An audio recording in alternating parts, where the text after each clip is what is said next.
Welcome back to the Jagged Edge, and we have a recurring guest for the first time this season, John Shipley. How are you doing today, sir? Good fellas, how y'all doing? I'm tired. Right, yeah, we're alive. We're okay. Yeah. We'll see if the Jags want to make us alive based on about 24 hours from now. What's that movie with like Tom Hanks and Michael Clark Duncan where it's the gif where he's just like, "I'm tired, boss." That's how I Where feel right now. The I Green can't. Mile, that's what it is. Oh, the Green Mile, yeah, Yeah, Stephen just the King. I'm tired, boss. Like that's how I feel, man. This whole season really encapsulates to one game. Is it like a rerun from last season? 1 week against Tennessee, maybe not at home, but it's for the AFC South. Tennessee's not in it, but it is everything to do with us, which is crazy. For Who would have sure. thought? I think like obviously the biggest difference between this game and last year's outside of where it is obviously that last year it was like these two teams are like where the Colts and Texans are, where they were like basically a win and you're in the playoffs no matter what. Whereas now the Titans, their season's obviously over, but now you got fiery Mike Vrabel this week. I don't think a Mike Vrabel team's ever gonna just roll over. Like they may not be very good, but I don't think they're gonna roll over.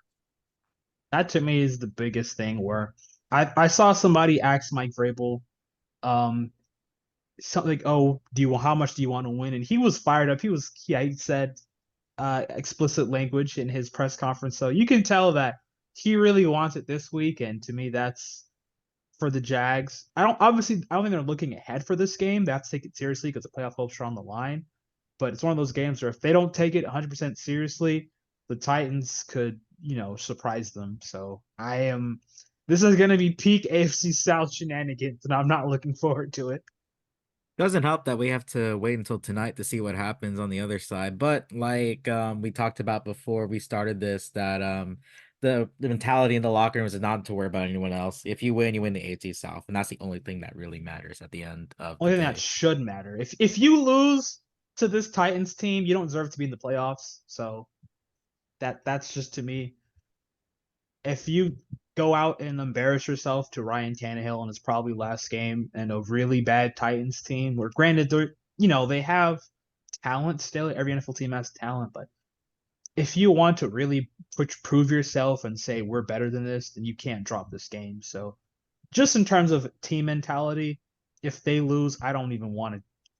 If it's just playoff, it's fourth seed or bust to me. Because if you lose this game, then well, yeah, you don't look good going into playoffs. Yeah, exactly. I mean, that's like they'll know by in like the next like 3 hours, anyways. Even if they can get in with a loss, since this Pittsburgh game is up first. But like you said, when it's like firmly in your control, right? Somebody asked Peterson this week if he had thought about and like any of the other scenarios other than winning. He's like, no, don't even mention them, which I think makes sense because like just do what you're supposed to do, and the rest kind of takes care of itself. Like I don't know, the Titans are definitely one of the worst teams they played this year. They're not Panthers bad. They're I don't know, maybe like Panthers adjacent, but they have like four players who'd be like the Panthers best or second best player, which is I still obviously like while I don't think the Titans will roll over, there's still some pieces I expect, this is still the Titans. It's still not a it's not like they're having to play the Ravens or, hell, even the Houston Texans. Like imagine that if they like their Texans game was in week 17 instead of week 12, or I mean week 18 instead of week 12 when it was. People would be on life support right now. Probably, yeah. Which it's just funny you mentioned that game because I thought that Texans game up to that point was the most important game of the season in terms of, just a I remember people before that game were talking about Texans are gonna win due to how the Jags got whipped at home and the Texans positive trajectory. So the fact they're able to the fact that they still made mistakes with the Jags, they always make mistakes. Just depends on how many mistakes they make. They were able to still pull out a win. That was huge. So that was definitely, I want to say it was probably one of their better offensive games, even though they made mistakes still. Trevor had close to what was that his career high in passing yards that game, if not close to it.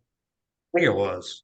So, you know, that was probably one of the most important games of the season. But obviously now we have the most important game with the playoffs on the line, AFC South team on the road. So the talent level is a lot different. You're not worried about CJ Stroud compared to Ryan Tannehill. You're the quarterback level, you're not as worried. Obviously, you can't leave anything up to chance. You have to play it motivated. So to me, I think the funniest stat that I saw Demetrius posted recently, the Jags, when they lead at halftime, are 9-0. And when they're down at halftime, they're 0-7, which is just peak Jags. So literally the first two quarters will tell the whole story of the rest of the game and what kind of is it going to be smooth sailing or ugly, and probably ugly because it's the Jags. So Yeah, but I'm gonna shout out your podcast partner actually, Ship, but Gus, who was the only one who had faith in the Jaguars last week, and I He didn't always does. expect. Yeah, I have no idea how or why. Whenever I was at my lowest, this team somehow brings me back in. It's like whatever would bring it back in was a blowout victory, and yesterday was, even though their kicker did go down, so they couldn't keep it as close with field goals. Like maybe the game changes in that first drive, they tied up 3-3, but the fact they had to go for 6 or 7 every time because their kicker hurt himself in warmups. I don't know, but I'll take it as a free mulligan. Maybe get the confidence back, and they already know what the stakes are for Week 18. So, uh, I don't know. At the end of the day, we'll just see what happens, honestly. It's hindsight. That's such a funny shutout to have as like an asterisk just now. Just Yeah, because kicker like hurt looking back himself. at that Yeah, shutout, like asterisk, had a linebacker kicking. yeah, I but credit to the Jags though, especially since getting Cam Robinson back. That was huge for the Jaguars last week. You can tell even running the ball, especially during the second half of that game, there was, especially during the long touchdown run. And when is the last time you seen a Jaguar player break out 20 yards in a run? I felt like it was forever. And then when ETN finally broke one out, scored a touchdown, basically to kill the game early in the third quarter. I was like, oh my goodness, at least we got a little bit something going on. Like we don't know what's It, gonna go for long term, but at least at it, that that moment, that was great. the biggest thing like to me against the Panthers was like I know it's the Panthers as the worst team in the league, etc. But they needed something, like to go right, like something to be positive. So it doesn't even matter like who the game is against, whether it's the worst team or whoever else. Like they just needed some kind of confidence booster. I mean, like it really looking at the context of their season, they couldn't have scheduled like the Panthers any better for them. Just like the team to help them, kind of pick like kind of breathe a little bit, pick the heads up a little bit because a 4 month losing streak, man, it definitely does things to you, and everything is like magnified when you're losing. Like everybody's getting questioned, everybody's getting fingers pointed, everybody has to ask themselves questions. So getting any kind of win, I think is big, which is well, I thought last week, regardless of if it was against, a Pop Warner quarterback or not, I thought it was still pretty important. Are you just saying that because he played like a Pop Warner quarterback, or because he has the size of Pop Warner quarterback? Or they, But Hey, fellow short king quarterback. I love that. Love that. it's, I mean, I didn't no. notice it until I went back and watched like the all 22 for Trayvon's sack and some of the other defensive plays, but he was literally having to get the ball off, step to his right or left, just to the point where there wasn't an offensive lineman in front of him. He wasn't able to throw at all with a lineman being in front of him. So he was like throwing like while he's skipping and stuff on some plays. It was brutal. Poor guy. And it sucks. He seems like a nice guy. Like he's not like Zach Wilson. Like it's easy to dunk on Zach Wilson. It seems like a tool, but Price seems like a nice guy. hopefully they can replicate that. I mean, Sunday, because I think the one thing, if the Jags are able going to win, it's going to be off the strength of the D line again. I saw a stat that both the Titans left tackle and their backup left tackle are top five in sacks allowed. They allowed pressure on 25% of drop backs. So their offensive line is really bad, both in terms of running the football and trying to both run blocking and pass blocking. So to me, this is a Josh Allen stat pad game. If Trevon gets to 10 sacks, I know you talked about how even though a lot of his sacks are more cleanup pressure, I know the agenda will still be pushed. Just So, yeah, no, I'll never at all tell somebody not to go ahead and run with the takes. Like, it unless won't it's be. bulky, because bulky is definitely going to run with his own takes. But Yeah, I think you can definitely like later on in like April or May, like look back on the season and ask what it really was. But I won't be the person because I know every beat has like that one person like when something happens, they're like, "No, you shouldn't actually be happy." And no, I want everybody to get takes off when he gets to 10 sacks. I will not look down or scold anybody for that. Everybody should get takes off when he gets 10 sacks if he gets it. Because I mean, regardless, like going from 3.5 sacks to 9 sacks, even if the other things stay the same, like that's still improvement at least. Like Yeah, it's still something, you know. that's still something where you can say, okay, this is the growth he's taken. And even how you pointed out where even though he's not his pressure rate isn't that high, he's being able to finish more. I think his rookie year, he really wasn't getting pressures or finishing this. He wasn't getting that many pressures, and the pressures he got, he didn't finish them into sacks. So that the fact that he's been able to get the sacks more and finish those is a huge step for improvement. And the one sack he did have, the one snap he had inside, I think he's what 1 for 1 on third down on pressures from the inside. So hopefully we get to see more of him from a 3 tech because I think you've also been very vocal about how you think he's probably better on the inside. So I don't disagree, but it was really refreshing to see not only Trevon play inside, but Josh as well. And hopefully they do that again this week because the offensive line in Tennessee is pretty bad. So Somehow, so for the record, EFF said it was one snap inside, and like a fool who was money for a subscription, I believe them. Next Gen had it with 5, and people were like tweeting at me other instances of it being inside. So, me and PFF will take the L on that, but 1 sack nonetheless. And that was like my entire thing at the trade deadline. Why I thought like a guy like Josh Uche would be perfect was because that would let Trayvon be inside on more third downs. Like you can just see, dude, his get off is different. He's a different kind of matchup, and the reason I think that is because I truly think that when you play on the edge, you have to think about more than when you're playing inside when the ball's right next to you. You know, you have more stuff coming at you. There's motions, there's things like that that you have to account for, contain. Whereas on the inside, he can just when you see the ball be snapped, go mess something up.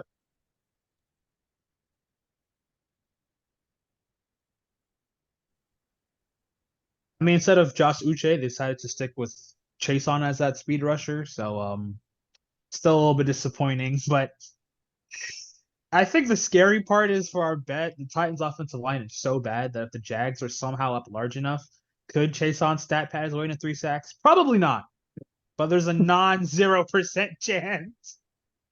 The period where like all his career sacks were against the Titans, and he like would always like show up against Titans. And I think even the last game they played, he would have had a forced fumble, and it He was had the called flag. I yeah, it remember. was called roughing the passer. And Oh, dude, that was. Why'd you remind me of that? He's definitely yeah, getting a multi-sack game now since he said that. God damn it. If he gets the 4.5 sacks, that'd be the funniest outcome ever. But yeah, built I the do. culture. Yeah, for the culture. I do not But want a sack guru jersey. I don't want 3 sacks from Chase on Sunday. if That's the only thing I Chason don't want. if Chason somehow closes out the division and his third sack ends up being the clincher, I that would be the most bittersweet. Oh my God. I think it'd be hype. So I think I, it'd be the perfect bulky ball, the I know. perfect like And like he's gonna use that game to justify resigning him next And I'm year. gonna want to kill myself and throw myself into St. John's River at the same time. Well, when do you not want to kill yourself from the Jags is the question. The that's true. That is very true at this point. It just reminds me of a promo Scott Steiner made in TNA a long time ago where he says, I'm going to shoot myself, then I'm going to hang myself. How logical is that? None at all, but it's just perfectly Scott Steiner. And the Jaguars will turn me into that same monster that he was if they find a way to make this game any close. I personally don't think it should be a close game at all, but like you said, this is the Jags. They'll find a way to make it close somehow. I guess to me, the one question I want to ask Trip is just based on what we've seen from Trevor and Kirk, how close? I mean, I know they're not close to 100%, but just how effective do you think they will be if they do end up playing? Because I think to me, the biggest question mark with the offense is, obviously Trevor's banged up. Running game hasn't been that great. If Kirk is back and you have Kirk and Ingram to play underneath, I think that can help out a lot. But obviously, we have to see if both those players are playing. So, have you gotten any indication if you think Trevor is going to play, if Kirk's going to play? What's the vibe? Just because I think it's really up in the air right now. Nobody really knows what's going to happen, and that's probably going to be the biggest thing that sways the game. More so Kirk than Trevor to me. You really see both being like game time decisions, and you don't know until 11:30, tomorrow because Kirk. The big thing with him is like, well, he's been gone, a month, and he's attacked rehab really aggressively, and he made great strides in practicing this week. It has been, a month since he's been out, and it's like 3 days of running on a football field since then. Like this would be like outrageously like early, like just in terms of what the time frame looks like him for him earlier. I'm not saying he won't, but I was like him, Trevor Zay. He's the one I think is least likely to play. I think he has a chance, but I'm not as sold that today's move, like activating him, means that. I think it just means putting him on the active roster for a what they hope is a playoff run. Trevor, I'm like 55-45 thinking he plays. I don't think it's a sure thing or anything like that, but I think the fact that his practice stuff progressed throughout the week, I think it probably points to him playing. And I think you see like a New Orleans Saints kind of game plan where it's really just him throwing the ball the second that he gets the snap, and you're not really asking him to put himself at danger or anything like that. And then Zay Jones, it looks like he's going to play. So, obviously questions of just like how much of an impact he would make. But I think the biggest thing with him is he's their best run blocker at receiver. And the biggest reason guys like Elijah Cooks, and even maybe Tim Jones haven't played more is they just have struggled with run blocking in Zay's absence. Like if you go back and watch the Tampa Bay game, Elijah Cooks, great game as a pass catcher on that drive, but I kind of understand why he didn't play much in the second half when you look at some of his running plays. Like it was just obvious that he's a guy who maybe needs a little bit more time. So I think from that standpoint, Zay could help him a lot. Yeah, and Just Jabal, you made the first prime crime of this podcast of forgetting about Zay in the first place. Asked about Kirk and yeah, Trevor, I forgot about forgot about Zay. Zay. I'm sorry. Uh, breaking update from I just got a tweet from Rap Sheet saying that Trevor's pushing to play, not at risk of re-injury, but it's about what he can deal with. And toughness has never been an issue. So I guess like you said, we'll see. Game time decision. If it's up to Trevor he's playing, he's gonna take as many Toradolls as he needs to play to push through the pain. But I mean it's a game I think they could win with Beathard if he has the same game plan and just the most important thing is not turning the ball over. I mean, in the red zone though, Beathard kind of was a little bit shaky, so that is to me the one. And Signs have a pretty good red zone defense, so if they can just get to the red zone enough times, or they can walk away with enough field goals to make enough points, I think that's they can win with Beathard, especially if the D line takes over. But to me, that's the biggest question mark, and really, that's why I just feel so uneasy with this game because either you have a backup quarterback or you have a banged up quarterback. Either way, you can't really rely on the run game no matter what. So you have to throw the ball through the air somewhat effectively. So it'll be very interesting to see who's starting at quarterback, who's he throwing to, and how the ships out the Saints game. They just get the ball out in zero point 0.2 seconds as fast as they can. Maybe they want to try to attack a little bit deep every now and then, but probably just gonna try to dink and dunk as much as possible. So we'll Yeah, see if maybe that's Press can cook. the big thing. I think they probably feel good, really good about their chances to win as long as they don't turn the ball over, which for the million reasons why Trevor Lawrence is the better quarterback than CJ Beathard, like the one issue he's had throughout his career has been turning the ball over. And there's reasons why. Context is obviously important, but you are asking for a turnover free game from Lawrence, which you haven't gotten since like Monday Night Football against the Bengals, and probably haven't gotten very often this year in general. Especially with the right shoulder injury that he's coming off of. That's the very, weary part where just like, okay, your throwing shoulder is the one that's hurt. You're already injured like four different parts of your body this season. And then you're also, oh yeah, please don't turn the ball over as well. Like, no big deal. It's very, very, not concerning to say the least for Jaguars. We keep an eye on that, and especially the quarterback that has turned the ball over a lot the last few times he's played. It's not a very, very nice feeling at all to feel going into Sunday if he is the quarterback for the Jaguars tomorrow. Hope Which, I mean, if you're just going off like Rap Sheet's tweet, like Doug said yesterday, like as long as he's medically cleared, he's gonna play. And that tweet definitely didn't make it seem like he wasn't medically cleared. I mean, definitely made it seem like he's cleared and it's basically up to him. And if it's up to him, he's gonna play. Hopefully, if they do end up playing Trevor, they can at least get him use his legs some more because I think that's gonna be the biggest thing. Just I think every time we've played the Titans in the Doug era, the running game has not worked. Which I mean, the running game has worked most times well, but the Titans, still have a good front seven. So if the running game is gonna have some success, I think the two biggest things will be can ETN break one on the outside? I don't.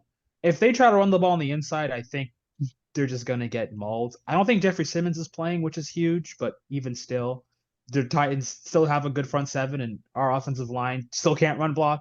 So, to me, if they could get ETN on the edge more, and if they can get Trevor using his legs or a couple plays versus the Panthers or CJ, try to make something happen, but then he's CJ Beathard, so he didn't really get any yards. So hopefully, even if Trevor doesn't throw the ball a lot, if he can use his legs more and help move the chains, if he can just avoid a net loss and get an extra 3 yards in a play, that'll be huge in terms of helping to move the chains. So if he can at least run, Trevor can run the ball well. I think that should be a part of the game plan. Just getting him in space. Obviously, you want to protect him. You don't want to let him get hit.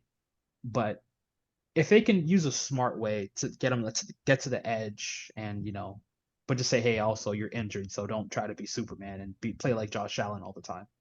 I don't know how you can forget that CJ Beathard ran over a local kid into being on the field for 5 minutes Oh, though last week. I don't well, know okay, how that that no, happened. That that was that run was hilarious, I will say. But just, I mean, yeah, there was a couple plays where he got to the edge and CJ tried to make somebody miss, and it didn't go so well. But shout out CJ Beathard for those runs. it was a sight to It's behold in person. I wish you were there to see it, Jabal. It was unbelievable. It was like it was life-changing stuff trying to he, see that he's a, man run the he football.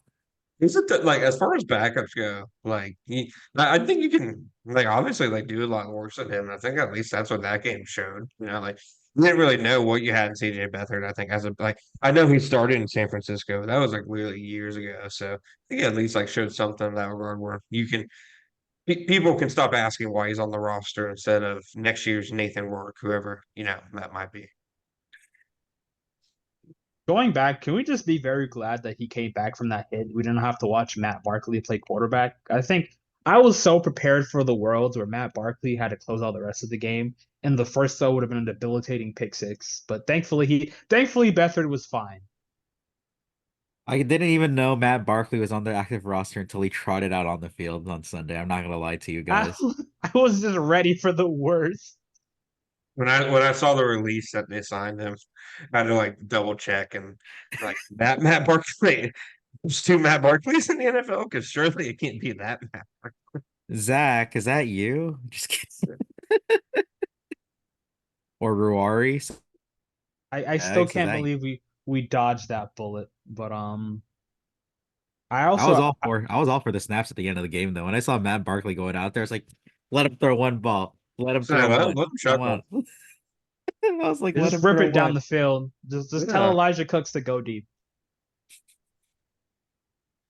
Oh no, last week was such a fever dream. It was one of those games that didn't feel like it was real, honestly. I'm still in awe of that ETN touchdown. Well, the first one, so I have to Yeah, clarify. The second one was for also sure. pretty impressive to reach over the plane. Bef- The Both second Clemson one guys was doing the same thing. second one was a hilarious play. It I think was Luke Fortner was trying to grab the ball. I like oh not Fortner, Luke Farrell. Luke, I don't know exactly what he was trying to do. it was just a hilarious football game in general. Like I said, fever dream of a football game. It was. I also saw a tweet from Daniel Griffin. I don't know how to pronounce. Yeah, Just yeah. He said yeah. it was breaking down the Jags yards per carry. They averaged 4 yards from shotgun and 2.6 from under center. So if they run the ball from under center at all, just throw it away. It's a waste of a down, pretty much. So I just hope the coaching staff will, if they do run the football heavy, which I think they're gonna try to run the football heavy again, no matter who's playing at quarterback.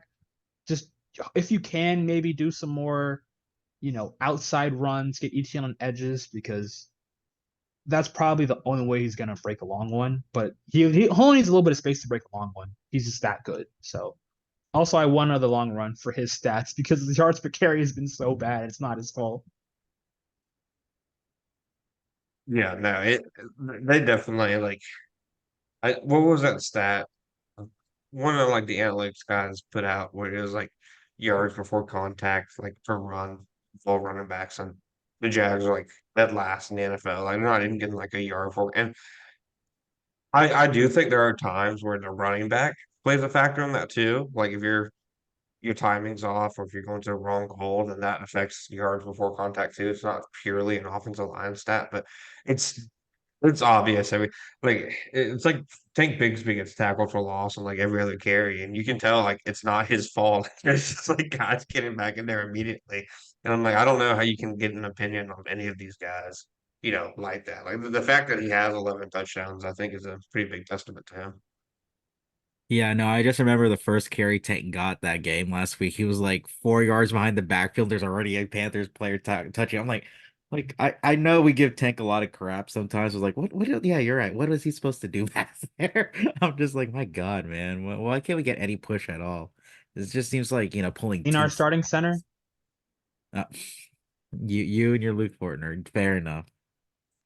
Luke Fortnite. I will not call him his real name until we get over 2 games where we can actually run the football well. And I don't count last week's game because if you take away that ETN run, they averaged under 3 yards per carry again. So Hey, a I long mean, run's I a don't long run. I don't I don't want fair. to be that person. I mean, Yeah, they did block well on that run, so I'll give him some credit that they can block well in space. Blocking with if they try to do a short yardage run, then there's no shot is happening. But I will take back Fortner slander if we can run the ball well Sunday. So I probably won't take it back. well, from 2 games to 1 game, ready? Ready to get in. Exactly. Yeah, But let it go. yeah, Let that hate go. yeah. But John, what was your thoughts about basically the mentality of the team going forward? I know we touched about earlier, but we talked about Doug talking about what do you feel like is the feeling within, I guess, the organization going into tomorrow's game? I mean, even in the locker room and on the practice field this week, it didn't seem like a team that was like tight, like tense or anything like that, where they had definitely kind of felt tense and, the previous couple weeks. Like definitely felt like a lot of good energy, a lot of optimism, confidence. Like it just seemed like a team that was finally, like I said, feeling right after something had finally gone right, which is like, going into this game after last week's win as opposed to, like what if this game and last week's game were switched and they were going into Tennessee riding a 4 game losing streak? I think it'd be a lot different. So I think the fact that they won last week, like you can definitely tell and how they kind of acted. Fair enough. I mean, basically, it's one game playoff every single game the rest of the way, no matter how many games there are. It could be just tomorrow. It could be the Browns next week. It could be, hopefully, pray to God, 3, 4 more games left in the season. But, they can only do that if their confidence just keeps going up and up until however long they want to stop it. It's truly up to them now. I think that's just something that would be honestly said, or just even in their minds throughout, the rest of the season, however long they may last. For sure. I think the big thing is like if you get into like the playoffs in general, like anybody, any of those 14 teams that are in has a chance, especially this year. Like Baltimore is clearly the best team in the AFC, but the Jags played Baltimore better than San Francisco and Miami did. Like you can hang, with Baltimore, you can hang with Cleveland, etc. They play Kansas City close. For as stupid of a season as it's been, as long as you get in, you have a chance. And the fact that the Jaguars have had a good history of playing teams second, I think, it's a small sample size, yes. You play the Colts a second time, you go out and did better than the first time you played them. You go ahead and play the Texans a second time after getting smashed, you go out into their own home with the division on the line and you go out and do it. Now your division's on the line again. You basically did basically shut them down for most of that game, besides like one big That play to fluke DeAndre play Hopkins. that Yeah. should not have counted after that chase on sack that was taken back by the refs. Yeah, for sure. And then, what statement are you going to make now? You got to go try to win up that again. And then, potentially next week, God, hopefully, that we have a chance to make another right or another wrong right with the Cleveland next week. It's just that this team has shown to have good mentality going into second matchups throughout the season. And, I wouldn't imagine that changes, tomorrow. Crazy because probably the Tennessee game was their best game of the season. So if they could play any better than the first game, that'd be great. But all you need to do is just score more points than the Titans. So as long as you get a win, I don't care how ugly it is. It probably will be somewhat ugly. I'm just prepared for at least one dumb turnover. But as long as they get a win, it doesn't matter. I don't know where the turnover is going to happen. Is it going to be a Parker fumble on special teams? Is it just going to be Trevor doing too much? But as long as we overcome whatever mistakes they make and we end up with the win, I can live with that. So just just win, baby. That's all I care about. Yeah, no, 100%.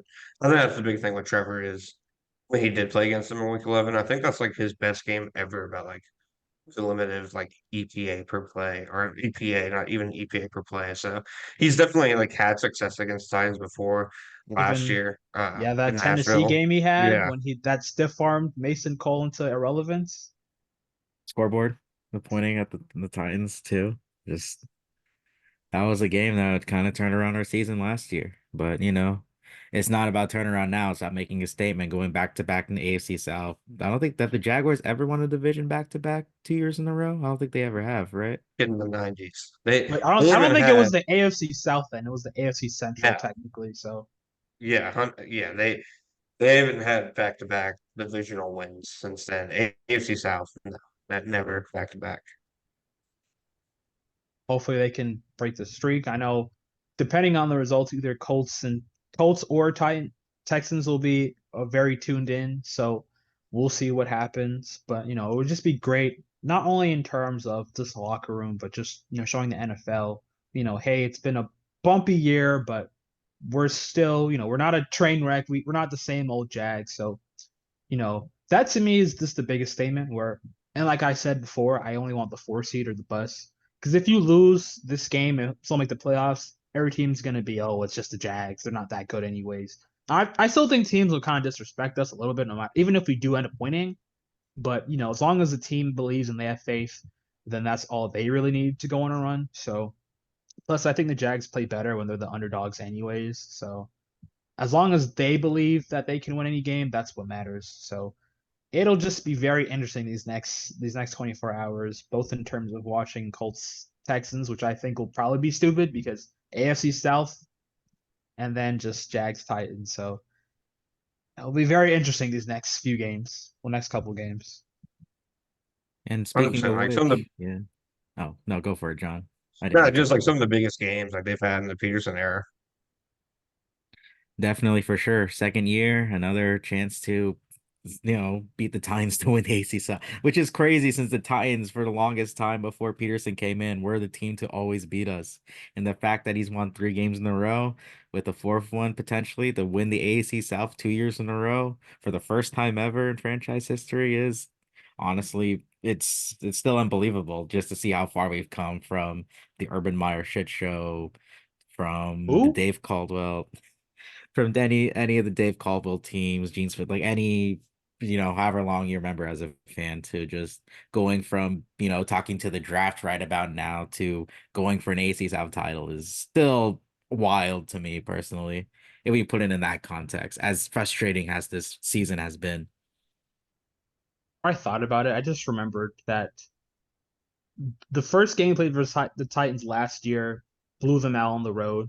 And then obviously the home game was the Josh Allen scoop and score. This year we played the Titans at home, blew them out. So are we just going to be in line for another ugly close game that comes down to the wire, just like week 18 last year?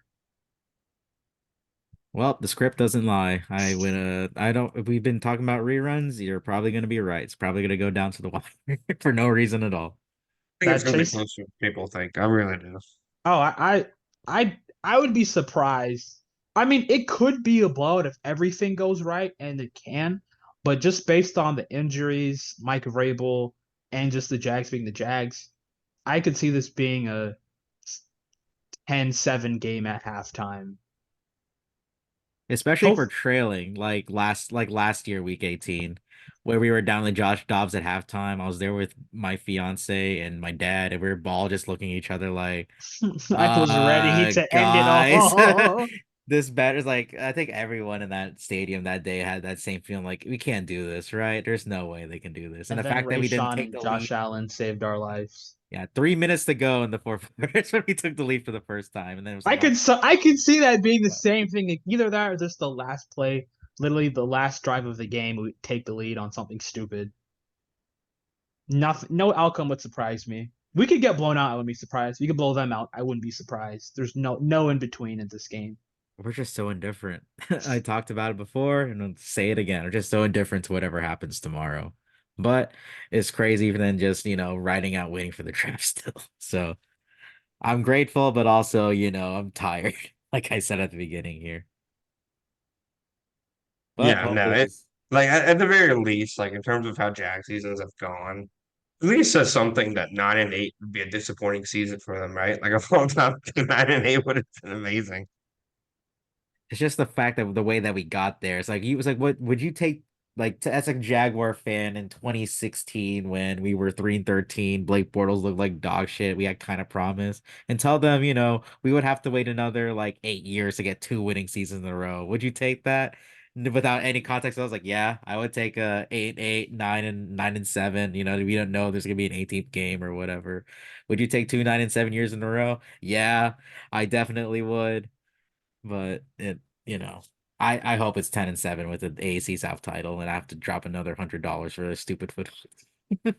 So, the day of reckoning is almost here.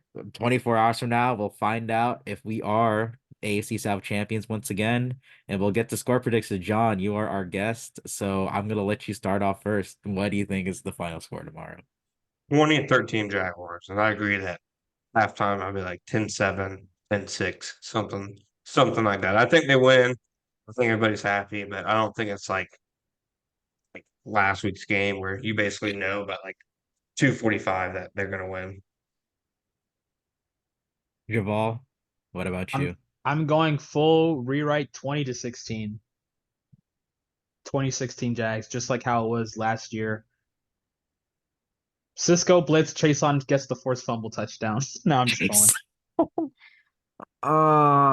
Like I legitimately have no idea. Like my mind just tells me it's gonna be a blowout, but it's everything to play for us, nothing to play for them. They're gonna be playing for pride. They're gonna keep it close. I do 100% believe that, along with you guys. But somehow, some way, Jaguars are gonna find a way to win two possessions. Let's say 27-16. Ryan Tannehill's Nas Ura as the Texans as a Titans quarterback. There was like a back-breaking pick six to end the game, Andrew and Wingard everyone pick this game. Andrew Wingard pick. He did But have a yeah, who's pick gonna in be? Tennessee. Yeah, who's gonna be Shaq Quarterman this game? Who's gonna Antonio have that moment? Johnson. I have faith. Trey Oh, he's Herndon. already had a couple plays. Who needs to be someone who hasn't made a play before? Trey This Herndon. season. Chase on. He's Oh, Trey literally Herndon. Trey Herndon, where you at? I know you've been like solid all the season, but you He, haven't made he, like a pick he's, or first fumble. he's from there too, man. Hometown. Oh, he did Oh, go he to is from Vanderbilt, yeah. Tennessee. Vandy guy Mhm. as well. You're right. Trey Herndon. Shout out Trey Herndon. You're gonna make a play tomorrow then to win this the game somehow. Remember in like I think 2019, I did a story on him starting when they went to Tennessee for a road game and how he'd have a ton of family there and everything, and then they get destroyed. People. That sounds about right. That At sounds least about his Jags. family got to see a good game last year, and hopefully they get to see a good one this year. This Trey Herndon pick six will change lives. So Hey, if it happens, Jagged call it first. We'll say that.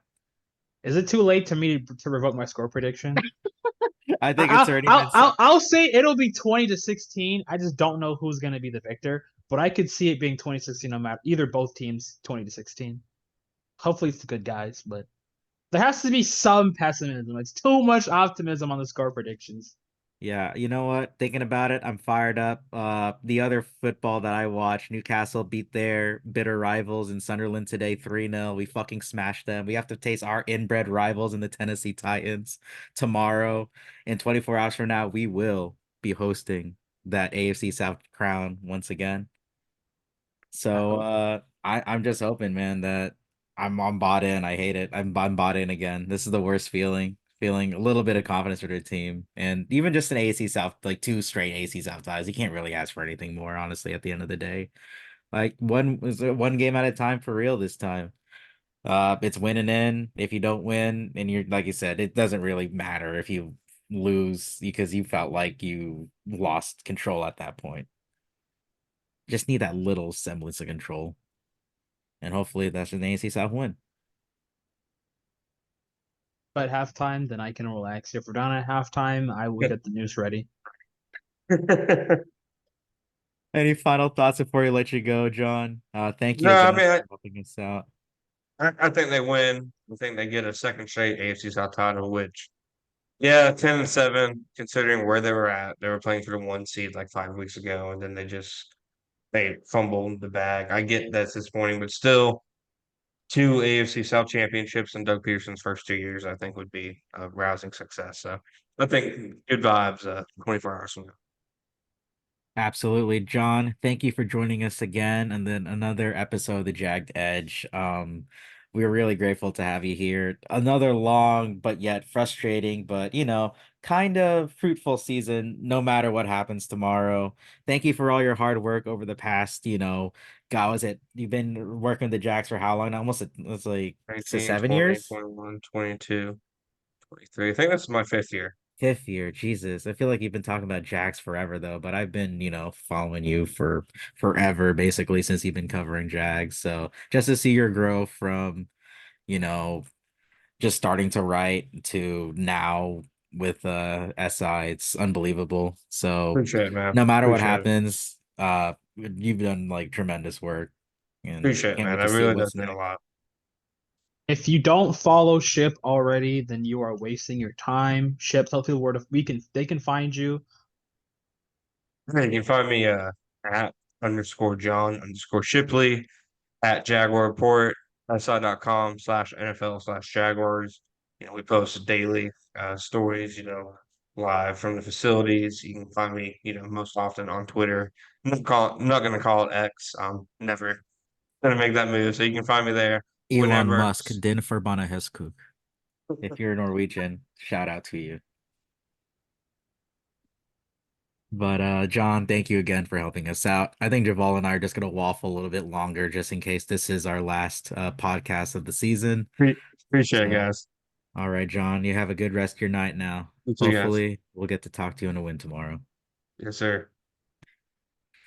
Javal, this could be it. I legit just realized this could be the last game of the season. So, what like what what have we seen so far? Like, I don't know. I'm at a loss for words.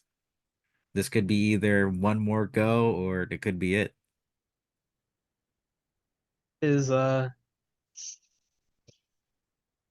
don't know, man. I mean, like I said, at this point, do I want the Jags to win? Obviously. But if they lose, then I just don't want to be in the playoffs. Not even just for draft pick reasonings, but just so this team can feel how much better they should have been.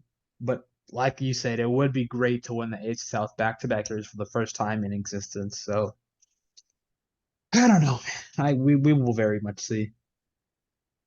Yeah, like I said, it's just crazy thinking about it, how much we were just in the bottom of the barrel for so long, and even just from fumbling the first seed is frustrating in itself. But the fact that you have to wait to the last season to get that AFC South championship that was in This our is grasp, yeah, peak Jags. I hate this team. They can't have one normal season. I Last know. year it was the complete opposite. But at the same time, I still have faith in Doug. I mean, I don't think there's anybody that wants it more than Doug. You can tell he's motivated. He wants to lead this team, especially Josh Allen. I think, Hello, you there? Okay. yeah, to me, I think if we can just get another huge Josh Allen game, which I mean, the Titans' offensive line is very capable of letting that happen. If they're down big, if we can even just get ahead enough where they don't run at all, because the running game really hasn't been great, even if they do run the football. But if we can just get big enough point where the Titans have try to pass some more, then that'll be great. Also, one thing I didn't talk about before with Chip was I think Tyson and Cisco are probably like the healthiest they've been since the early part of the stretch. So having them back will be huge. Tyson, because if to me with the Titans, can you take away Nuke? Can you take away Derrick Henry? If you can do that and stop them from getting on the ball quickly enough, you can do a really good job. So Tyson and Darius, because they don't. Tyson's not going to travel per se, so really wherever Nuke goes, he'll go. But if they can limit those guys down, negate any big plays down the field, be on the ball, then I feel good. But we don't know until we know. So Yeah, Tyson Campbell pick 2 week 18s in a row will feed Duval families forever, though. Let's just say that. I'm hoping for I a would, big game for Tyson. yeah, I would love that, man. Man, like I said, this has been a long season. We don't know if this is it. Like I said, I just realized to me, man, this could really be it as our first season together in this podcast. It's unbelievable. It's For been the a love of the game, man. For the love of the game. It's okay. We'll have plenty off-season podcasts to talk about. Win or lose, we're gonna have off-season pods. So, but hopefully the off-season can wait a little bit, and we don't have to ramble about about mainly me rambling about how I want another center. So win or lose, just go One, Jags. That's all I can say. go Jack. Oh fuck. But wrong, wrong go team, but go Jags. It was always the Jags. It was always the fucking Jags, man. I don't know. That's last season though. We're on to now. But Javal, whatever happens tomorrow, I love you. I really do. Like for real. Much love. Our first regular season is coming to an end. But let's hope that the good times keep rolling, no matter what hope we get a happens tomorrow. postseason. Either we're gonna get a postseason pod or a pain pod. Oh boy. Either way, Either way, tune in, folks. push and pee. Can't miss it. All right, Javal. If you're still watching, thank you again. Long season. God. Hopefully it's not over. Everyone, have a good night. Javal, see you on the other side.